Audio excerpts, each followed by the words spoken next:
Hello, Tamara Bryan here. Thank you so much for visiting my channel. Parlez-vous français? Tu parles français? Tu veux apprendre le français? Si c'est oui, continuez à regarder ces vidéos. No, this video is not going to be completely in French. I thought I would just give you a little teaser, something to kind of catch your eye. Basically, this video is about learning French and people who are interested in learning French. And specifically speaking, I would like to talk to Canadians, specifically Canadian students, about my experience with the Explore program.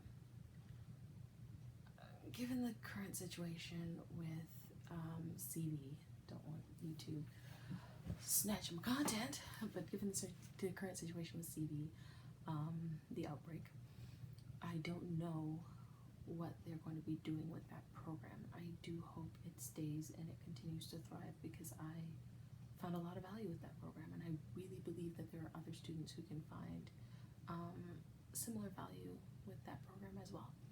But in case anybody's interested, I thought I would just share my experiences briefly. So I hope you enjoy the video. So I first heard about the Explore program when I was in high school. I think I was in grade 11 or 12. Definitely in my upper years in high school, and we had a representative come to our class and talk to us about learning French. And long story short, you go online, I think it's j'explore.ca. I'll leave the link in the description box below. I was just trying to go on my phone. I think one is myexplore.com, I think for English, and then I think for French it's j'explore.com. But I will verify that and leave the links below. Thanks to the outbreak, everybody's on Wi-Fi now, and my connection is really poor. So I'll just record and edit these videos as I go, but I might have to add in a few things later. So yeah, I found out about the program when I was in high school, and I was always interested in visiting another part of Canada. I had spent my entire life in Ontario, and I was really interested in moving, even just temporarily, and spending time in another part of Canada. I decided on Quebec. There are other French-speaking areas in Canada, of course. New Brunswick is completely bilingual.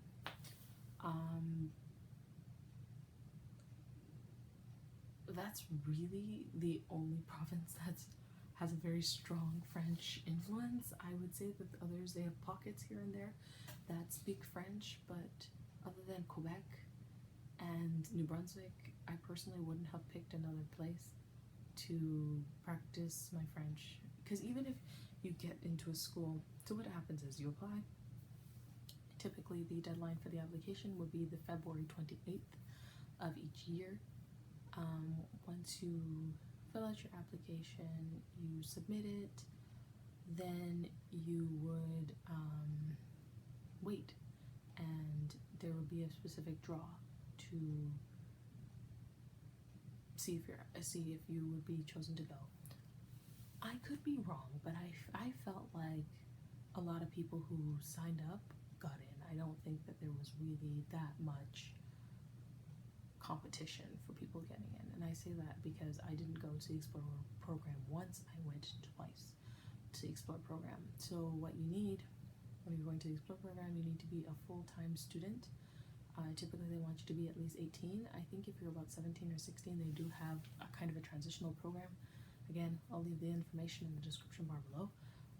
And of course, it's very likely that the program has changed since I went, but it's a very rich and rewarding experience, and I would definitely recommend it for other people. So you fill out your application, you get your transcripts, you send off your transcripts to them, you send along I think you send along your passport, your birth certificate. I remember scanning that to send it along. You want to be able to show proof that you're a Canadian citizen or a permanent resident. You want to be able to show proof that you are who you say you are, that you are a full-time student, and you fill out a set number of questions. I found the questions very easy to answer. I couldn't tell you what the questions are offhand. And again, with my Wi-Fi, it's fun times. But yeah, once you do that, you wait. I would say probably by late March, early April, you're finding out whether or not you're getting to go on the trip. There was a spring session and a summer session. So spring session was usually about May 15th to about June 15th. And then the other session was like I believe it was late June to early July. I don't know that date as well because I went on the spring sessions. I am a summer baby, so I figured I'm not spending my summer in school. I always wanted to have it free. So I know people on Instagram and Twitter and social media are always big on receipts. Where's your receipt? How do we know you're telling the truth? Blah, blah, blah, blah, blah. Well, feast your eyes on this, my dears. This would be my first certification. It says attestation d'études. It's from l'École internationale de français à l'Université de Québec à Trois-Rivières. So it's the International School of French, and then it's from the University of Quebec at Trois-Rivières, the city. So basically, the University of Quebec is a big network. So they have different schools here, there, and everywhere, all across the province. I don't really know the story behind that. Maybe someday I'll look it up and I'll let you know. But yeah, so you may realize that the name here is not the name on my channel. I'm not lying to you guys, I swear. Basically, I trying to change my name one day, and I really like the name I've chosen. But for now, all my other documents are in another name, so we'll just have to roll with it. And then I have another attestation d'études for UQAM. So it was Service de la formation universitaire en région de l'Université du Québec à Montréal. So I went to, so they show here as well that I went into the intermediate French program, and I went in June. Oh, so I did go in June. So yes, I went from the 16th of May to the 17th of June 2016. I didn't even realize the date was on here, so that's cool. And they gave me an A. Nice, they put it on my certificate. They didn't put my certificate for this one on there. I think I had gotten a B minus, C plus kind of level. I think it was B minus. And then they said that I finished, they gave me the certificate by June 12th, sorry, June 12th. So I think it was roughly about the 13th or so that I went on this trip in 2002. So the first time I went, I really enjoyed my time there, really enjoyed my stay. I went to L'Université de Québec à Trois-Rivières. I couldn't tell you why I picked that school. If you ask me right now, I really don't have a definitive reason why I picked that school. I think I realized that there was going to be a lot of competition in getting to Montreal or to Quebec City. So I figured, let me try some of the more obscure schools, something that's still accessible from the highway and something that I can get to quickly. So I said, okay, I'm gonna try and get to Trois-Rivières, and I liked the name. I thought it was kind of cool. So I figured, okay, sure, let me let me try that out. So this experience was a bit of a culture shock for me, just in the sense that they tell you ahead of time for the program, but I wasn't ready. They tell you straight up that when you go to the school, you are expected to speak French all the time. For the next 5 weeks, it's a completely immersive experience. As soon as you step foot there, they give you like a day's grace. Like you have a day to like unload your belongings and unpack, and then the day after that is the welcome day. So once the welcome day is complete, you're expected to speak completely in French. For the people who are beginner level, who are complete absolute beginners, don't speak a word of French, they would be able to still use English a little, but it was kind of expected that quickly on they were supposed to get on board and start speaking French. I actually believe, if I remember correctly, for both of those sessions, on that first welcome day, you actually kind of went through and did a test just to confirm that you were at the right French level. Like, they take your transcripts and they see, okay, how much French have they studied, what's their level in school, but then they also wanted to test you in person, just to make sure that they had you in the right classes and the right level, which I thought was really, really good. For the first time, I ended up, I believe, in an intermediate class. I'm not gonna lie to you, I think that level that I ended up at was a little higher than I needed to be at, just because my written French was very good, but my spoken French and my listening comprehension in French was abysmal. So for me, it was very difficult for me to follow along, to keep up with everybody, and I'm not gonna lie to you, it was hard for me to really get myself into communicating in French. And I feel like I probably could have done a better job of communicating that with the staff and just saying, hey, put me in a lower level, let me do something else. But you know what, it was still a good challenge. It was nice to be able to dip my both feet in. Being able to travel to Quebec was a dream come true. I had traveled to France back in 2010. I went there for a week with my high school class. With some members of the high school classes from French. I'm from French in high school. I didn't really enjoy that trip as much, and maybe someday I'll talk about it. But I basically ended up in a lot of like the tourist areas in France, and most of us were just speaking English anyways. We really weren't practicing our French, and we didn't get to really interact with the locals. But like here in Quebec, when I went there, it was nice. I still dislike the fact that I don't quite grasp the French accent. It still takes me a lot of time and a lot of effort, but we're getting there. But yeah, one thing I really liked is I found the people in Quebec really down to earth, very kind, very friendly. Like, for example, I was on my way to church while I was on the trip. I went on the bus. I just googled the church nearby, went on the bus, was heading on to the church. This random girl on the bus saw me and started talking to me, and so we started talking a lot. And then I found out later that she and I were going to the same place, so we ended up talking a lot. I kind of feel bad though, because she's one of those people, like, we're friends on Facebook, but we don't really talk. And yeah, I think I would love to make sure we talk more. That would be really cool. And there's another girl who I met in my 2016 trip. Again, I met her at a church I was attending there. Really think that it would be nice if I connect with the two of them again. They were great ladies, especially the first one. She ended up inviting me over to her house. I ate some food there. We were talking. She didn't really speak any English at all, whereas the other girl, she could kind of go in between both. The one who was from Montreal, the one from Trois-Rivières, no English. I went to the church, no English. Everywhere I went, no English. So, like, going away from Quebec City or Montreal is really good if you want to kick your French into gear. Like, before I went on the Explore program the first time, I didn't speak a word of French. I didn't speak a thing. I could write it, I could read it.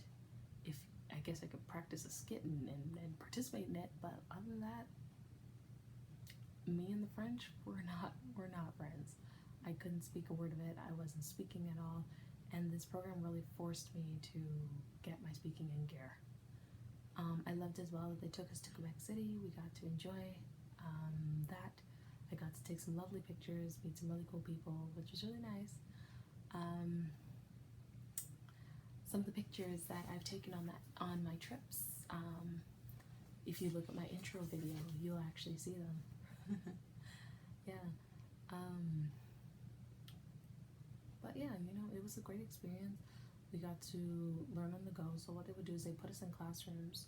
They would teach us all day long. So you got a choice, I believe, of 2 recreational classes, and then the rest was all strictly learning.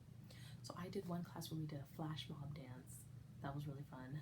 And then I think we also did a painting class, if I remember correctly, of those 2 classes that I did. But that's for the Trois-Rivières.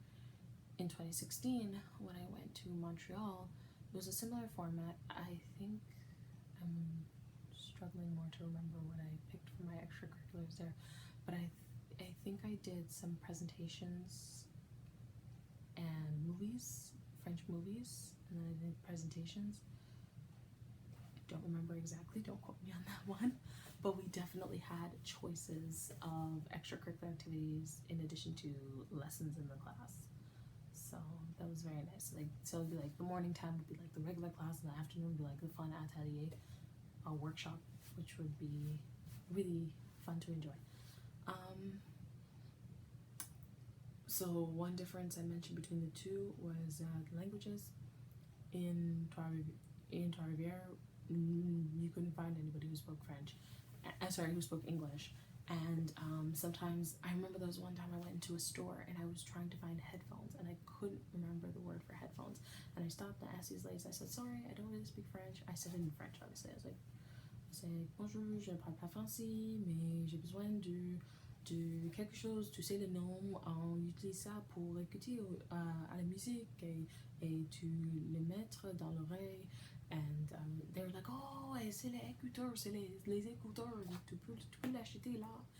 And I was telling them, so just to translate, I was telling them, oh, I don't really speak a lot of French, I need your help, can you help me, I need one of those things that you use to listen to music, you put it in your ear, I don't know the word in French. And they were like, oh, it's headphones, go get it over there.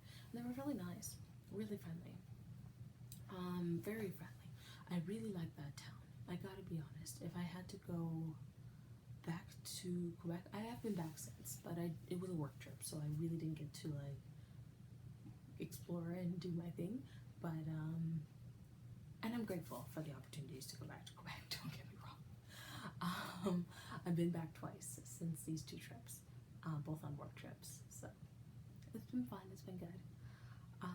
Yeah, so long story short, there was a definitely challenge to speak more French because I was in Trois-Rivières and nobody around spoke English.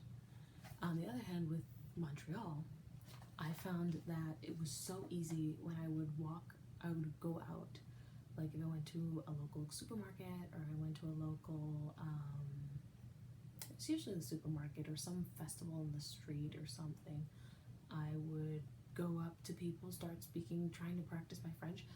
These even happened to me at the bank. This one lady started speaking to me in English as soon as she heard my accent, and I fully said to her, I said, excusez-moi, je préférais de pratiquer le français au Québec. I would prefer to practice my French in Quebec, and she kind of was like, she just kept rattling on in English, and I was just like,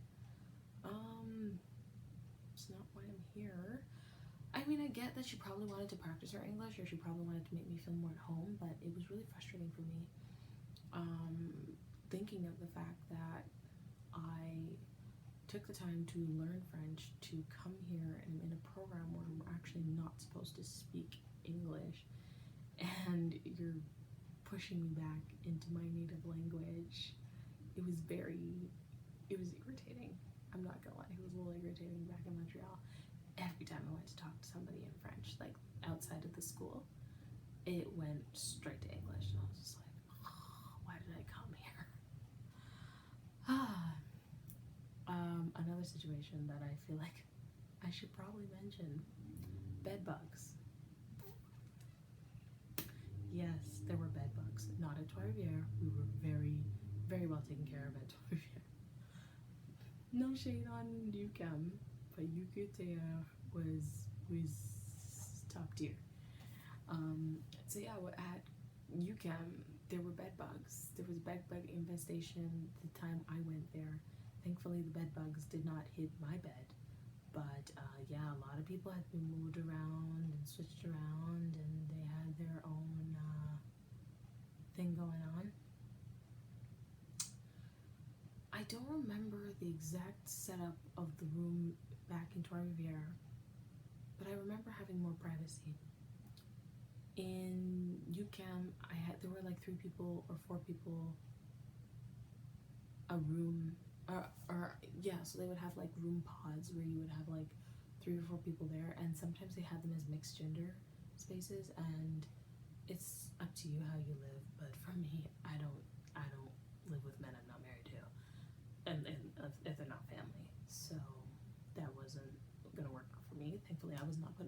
section, but there were other girls who were religious girls as well, and they were like, yeah, we can't do this. And they had to kind of juggle things around, which I thought was interesting. Like, they wouldn't even pose the question ahead of time. They just assumed, oh, it's cool, it's whatever. But Trois-Rivières, I remember having a bit more privacy, maybe because this was a smaller school and all that good stuff. And that one I did also live on the university campus. I didn't live with a host family in either occasion. For me, I thought it worked better because I know me. I have my own little quirks and stuff, and I think the less, the more I can spend time just with me is the better, you know. Yeah. Another difference that I found between the two programs, between 2012 at UQTR and in 2016 at UCAM, food. The food was good both times. I had no complaints necessarily about the food, but it was just the cost of the food that was different. So at UQTR, all our meals came included. I don't know if it's the same now. I don't know if they've changed the program since then. But when I went in 2012 through the Explore program, all my meals were covered. I didn't have to pay anything for any meals. They gave me a ticket, and I handed in my ticket, and I picked up my food, and I ate it. And that was it. With UCAM, I had to buy my own food, and I was not prepared for that. So I assumed, I was like, oh, I can just go there, they'll just pay for all my food, and I'll be fine. I don't know if the whole program changed, I don't know. But when I went, UCAM, they were like, yeah, you're buying your own food. It was nice sometimes because they would take us to farmers markets and things like that. There were other times where we had to walk and go to like a supermarket nearby and just figure things out on our own. Which, you know, it has its pluses and its minuses, you know? What else? So you were not, oh, I guess I should also mention this for the Explore program. If you're going there and you're going there for 5 weeks, you are not allowed to leave like the city and just go anywhere. If they find out you left, like you went home and you came back, and they find that out, you're gone from the program. Like, that's not acceptable at all. So for me, I always stayed. I stayed both times. I never left or anything like that. But yeah, that is a possibility that could happen to people as well. What else now? Trying to think of different things on the fly, on the go, of what I could explain about my time there. I used the bus with both my travels. I found that taking the bus or walking was a great time and a great experience. I enjoyed it. It was good exercise. For exercise, I didn't take the time to look into exercise facilities when I was there. I probably should have. So I couldn't speak to, actually no, that's a lie. I just had a flashback. In 2016, there was a gym, I believe, really close to the dorm. In 2016, there was a gym nearby that we were able to use. I think you would walk underground to it. I'm just getting a flashback now. 2012, I definitely didn't look for a gym or any kind of gym equipment, so I couldn't speak to whether or not those amenities were available. Ideally, I would say when I drop the links to the locations below, just find out information about wherever you're going, what's offered there. For me, I knew it was important for me to live in a dorm. I knew it was important for me to, live in a dorm, have some relative privacy, to be in an environment where I was speaking French. To be honest, to me there was a difference between the two. For Trois-Rivières, I was trying very hard to learn French and really stimulate my French speaking capabilities. For Quebec, I was there to have a good time. I was there to see cultural sites. I was there to see cultural situations. I was not there at all.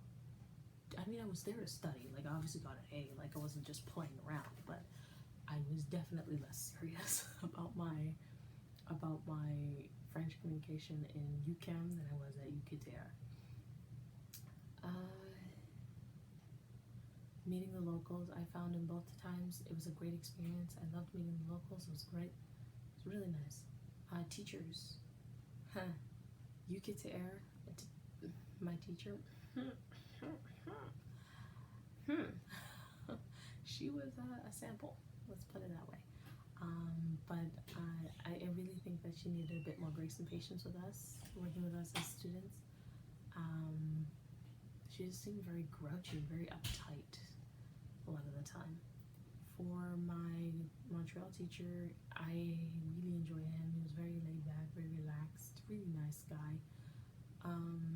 Yeah, I think they both still taught me a lot, and they both came packed with a wealth of information, so for that I am very grateful. I planned for this to be like a 10-minute video. I'm looking at the time right now and I'm like, oh my gosh, I'm like way over time. Who's gonna watch this? I hope you do. I hope you do. If you're interested in the Explore program, I think it's great. Transportation. I did talk about taking the bus to go there. However, if you are traveling to the location, there is an opportunity to get a discounted rate on flights, or at least when I was going, on flights and on the train. The first time I went, my parents drove me to Trois-Rivières. The second time around, they didn't really want me to go, so I ended up taking the train. But either way, it was fine. I really enjoyed it either way. I really had a good time of things. For me, I think it was a good way to put my French into practice, because a lot of French teachers in high school, they think that if they just teach you the grammar, that you'll just learn everything else by osmosis. And that's not quite how it goes. We need opportunities to speak, we need opportunities to communicate. I think a great way would be maybe have a pen pal program, or set up people to start trying to talk to people on Hello Talk or something like that. Just some way to kind of get to talking, get to communicating, get to practice your French. It felt like I felt so uncomfortable with my level of French back then, and I feel like these programs really helped me to get my confidence and to really learn a lot about Quebec, a lot about Quebec culture. One thing I gotta say about the program though, and I don't necessarily think this is a slight to the program, but I think it's just a note on Canada and Canada's relationship with the French language. I thought it was very interesting that both times I went to Quebec, to a Canadian program to learn French, I was being taught by teachers from France. I was like, interesting. I don't know why we're in Quebec at schools to teach us French and we're not learning Canadian French. We're not learning from Quebec teachers. It always intrigues me, and I'm trying now to really look and scour for French language partners who are from Quebec, who I can practice my French with. And I think that's mainly why I never really kept in touch too much with the girls who I met when I was in Quebec. One of them came from the Ivory Coast, and the other one came from Haiti. And I like them both. I think they're great, but at the end of the day, I knew that for me, it was important to learn French the Canadian way and to really get into that. And so I was really mainly looking around for language partners who kind of fit that description.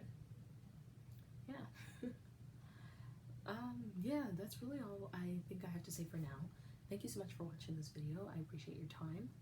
I really should have worn my beret for this video. Can you believe it? I have a red beret, but then again, I'm talking about Quebec, not really France French. Might have made a good thumbnail though. We'll see. We'll think about it.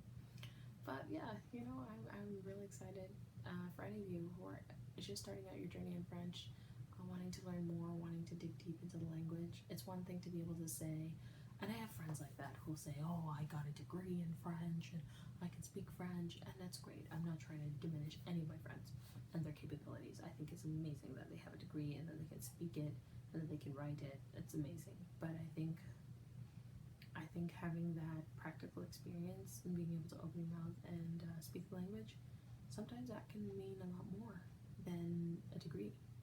You know, sometimes just being able to put that into practice is really, really, really crucial, really key. So, yeah, I would encourage anybody who wants to apply to the program to apply. The program is mostly free. I would say they cover probably about 80% of your expenses, and you cover the next 20%. So you pay for part of your travel. You pay for, well, it depends on where you go and how the program is structured now, but in some cases I paid for food, some cases I did not. I got a scholarship to go both times. I don't remember the exact amount. It could have been like $2,000. I don't remember. paid for? I paid for laundry. I paid for transportation. I bought food. Sometimes for Quebec, all the time for Trois-Rivières, just for treats. Sometimes I had to buy certain equipment.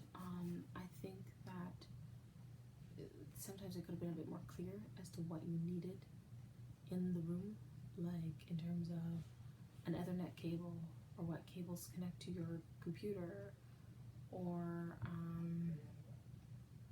Wi-Fi, and things like that. So those are little things that you just have to figure out as you go along, because every single institution is different. They have like a list of at least 12 to 20 different institutions that will house people. So ask as many questions as you can. Try to figure out what things you'll need before you get there. I think they do have a checklist, but you know, even that checklist doesn't quite cover everything. So just make sure you have it. Yeah, so that's my video. Oh, you know what? You should check out my Explore program videos. Those are from 2016. They took us to the Radio Canada building. Radio Canada is the French equivalent of the CBC, the Canadian Broadcasting Corporation, and they took us there. They did a French language simulation of a French language program. I got to be the meteorologist. It was fun, and yeah, I would suggest you watch it if you're interested in seeing any more of my content. At least you can see, you know, some proof that we were actually doing some really cool stuff. Anywho, I think that is all now. Thank you so much for watching, and I want to encourage you all, don't give up on your dreams, because eventually they will lead you somewhere. For me, I'm still on my journey, I'm still learning, I'm still growing, but the reality is, if my parents hadn't encouraged me and paid for me to go to Paris, and then encouraged me to take the Explore program the first time, and really encouraged me to continue with the French language, I wouldn't be where I am today. I'm going to show you one more picture there, or one more paper there. Look at that. That is my DELF C1 certification, completely in French. I barely passed, but I passed. Okay. And so, honestly, I would have never even dreamed of taking a certification like this if I hadn't gone and done those courses and really given a lot of dedication and thought to the Explore program. So I would highly encourage you to pursue your dreams. If French is for you, if French is something you want to get started in, do it. Go for it. The world is your oyster. You got this. Okay? Allons-y. I'm rooting for you. Alright? All the best to you. À plus. Au revoir.